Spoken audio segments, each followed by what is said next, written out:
അനന്തപുരത്ത് നമ്മളെ പിന്നെ മിത്തക്കുന്നിൻ്റെ മുകളിലുള്ള അനന്തപുരത്തുള്ള ഫാക്ടറി ഉണ്ടല്ലോ, ഫാക്ടറിയിൽ നിന്ന് ബോയിലർ പൊട്ടിത്തെറിച്ചിട്ട് വലിയ അപകടവും കാര്യങ്ങളെല്ലാം നടന്നിട്ടുണ്ട്. ഇതിപ്പോൾ ആൾക്ക് എത്രത്തോളം സീരിയസ് ഉണ്ടെന്ന് ഇപ്പോൾ അറിയേണ്ടത്തില്ല. ആംബുലൻസും ഫയർ സർവീസും പിന്നെല്ലാം ഇവിടെ വന്നിട്ടുണ്ട്. നാട്ടുകാർ ഒന്നാകെ കൂടിയിട്ടുണ്ട്. ബോയിലർ പൊട്ടിത്തെറിച്ച് അതിൻ്റെ ഉള്ളിലുള്ള ഗ്യാസിനുണ്ടെല്ലാം പൊട്ടിത്തെറിക്കുന്നുണ്ട്. താഴത്തെ നമ്മളെ താഴെയുള്ള പോലെ പുരയെല്ലാം ഉണ്ടല്ലോ, പുരൻ്റെ എല്ലാം പിന്നെ ജനലെല്ലാം പൊട്ടിത്തെറിച്ചിട്ടുണ്ട്. നമ്മളെ കണ്ണൂർ കുന്നിന് മുകളിലുള്ള ചില പുരൻ്റെ എല്ലാം ജനൽ പൊട്ടിത്തെറിച്ച് നമ്മളെ നാട്ടിൽ മൊത്തം ഒരു ഭൂമി കുലുക്കം പോലെ എന്തോ ആകാശത്ത് നിന്ന് ഭൂമി പോലത്തെ ഒരു ശബ്ദമാണ് വന്നത്. ഭയങ്കര ജനങ്ങളെല്ലാം ഭയങ്കര ആശങ്കയിലായിട്ടുണ്ട്.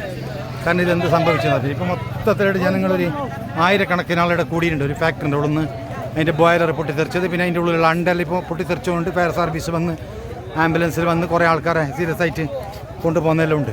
ഇതാണ് ഇപ്പോൾ അനന്തപുരത്ത് നടന്ന സംഭവം. ഇപ്പോൾ കണ്ണൂർ കുന്നിൻ്റെ മുകളിൽ നേരെ മീത്തയുള്ള ഒരു ഫാക്ടറിയിൽ നിന്നാണ് ഈ സംഭവം നടന്നത്. പെട്ടെന്നൊരു അപകടം ഇങ്ങനെ സംഭവിച്ചിട്ട് ഭയങ്കര പ്രശ്നമായി.